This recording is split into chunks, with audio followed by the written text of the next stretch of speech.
Hey guys, welcome back to my YouTube channel. This is Noah and I'm doing vlogs and I talk about my life. There's a previous video that I talk about that I don't have clothes to wear, and finally I bought one clothes with a gift card that we received from church. Whoever gave birth, we received a little gift card, so with that I bought this and I love it. It's one of the only clothes I have which is not my husband Noam's clothes. So yeah, today I'm going to talk about charity, what we try to do that's according to the Bible. For those of you who don't know, I have a baby that's 10 months old and I know this period of postpartum.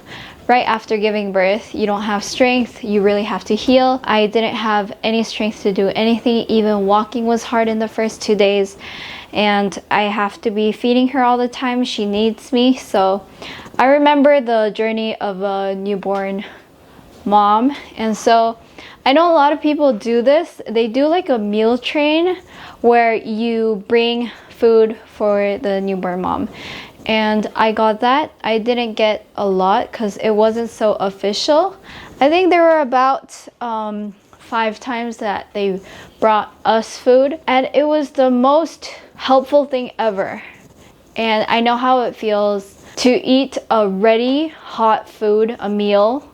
There is somebody else made it for you.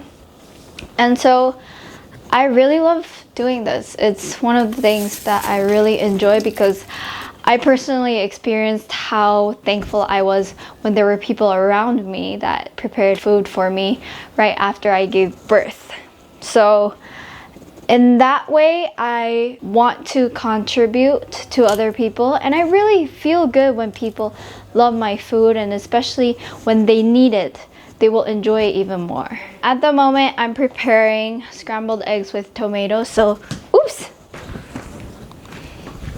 So you'll watch me cook while I'm talking. So my husband and I always read the Bible together, and we saw like it's written a lot to take care of the widow and the orphans, and I'm trying to understand, like I don't have a lot of widows and orphans in my area, and what are we supposed to do? Are we supposed to look for them? Are we supposed to reach out to an organization to help them? Because also when Israel got punishment from God in the Bible, it was because they didn't take care of the widows and orphans and they have forsaken them. And any law you see, they're like, don't forget the widows and the orphans, don't forget the widows and the orphans.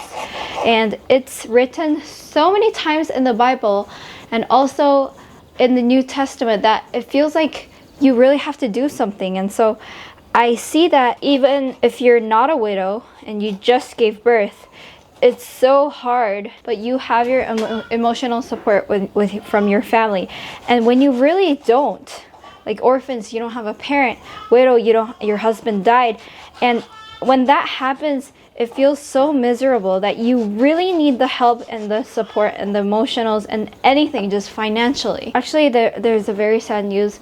A believer friend in the Yadash Muna community, they lost their child, and I can't even imagine it. Like now I'm a mom, so I can imagine it even more, and it's just terrible. And so we're doing a meal train for them, and we're just so happy to help those kind of people. It's like, of course you should help, of course we should contribute to them. And so I'm thinking like how we can do this to help widows and orphans. How can we show charity to the poor? And is this enough? Me helping newborn moms, helping some people when they contact for help, because there are people that don't like contacting for help and they really need the help. What Noam and I are really thankful about is because we're married, a lot of young adults ask us, because we have a stable life, they ask us how they can get married or how they can look for their spouse.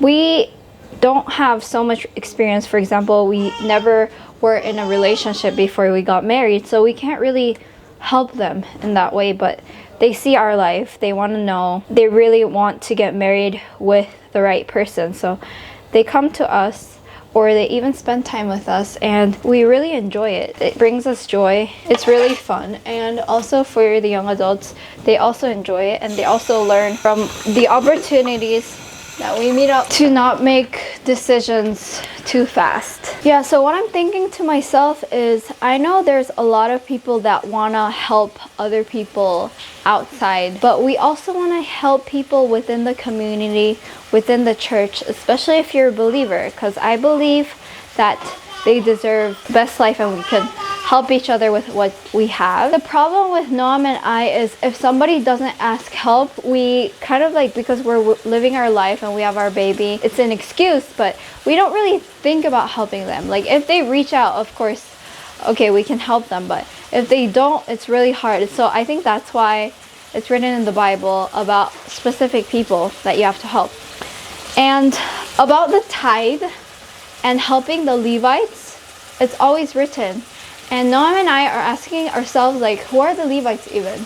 So that's a really good point that I really wanted to know. Levites are those who serve in the temple. What's the temple now? Church? There's church everywhere. There was only one temple back in that day. So we're trying to figure this out. It's just like, I'm just talking like freely, our honest conversations that we have daily. I just hope that what we're doing right now as a small charity is helping with what we have, because it's not like giving your everything, your whole life, your whole property to another person. If you have 2 clothes, give one to someone else. You need one for yourself. Like, you don't need to kill yourself for the other. You want to live as well. That's what we're figuring out, and that's what we're doing, and I'm really thankful and joyful to help newborn moms. It's my joy, and even if they're not, cooking for someone really makes me happy, because especially if they enjoy my food, which they do. I honestly think that charity shouldn't be forced. It should be with a volunteer heart, because you are thankful. You want to flow the amount of blessing that you got into your life. So I think it's really good, and I do feel really happy that we are in the state where we can help people, and Noam and I want to have more financially stable state so that we can help other people more financially, because right now what we have is our time, our energy, our food, and those kind of things, and we haven't been able to be super free with supporting someone financially. So we're really praying that we can be blessing financially as well, and that we can help other people grow, especially believers, how to be financially stable, because we believe that all believers can be financially stable, just like Abraham, Isaac, and Jacob are fathers of faith. So yeah, I think that's it. And please comment if you have like any opinions what we should do with orphans and widows, and what is your love of charity that you do in your life, or something that you have learned maybe, or just any thoughts. Thank you for watching. Bye.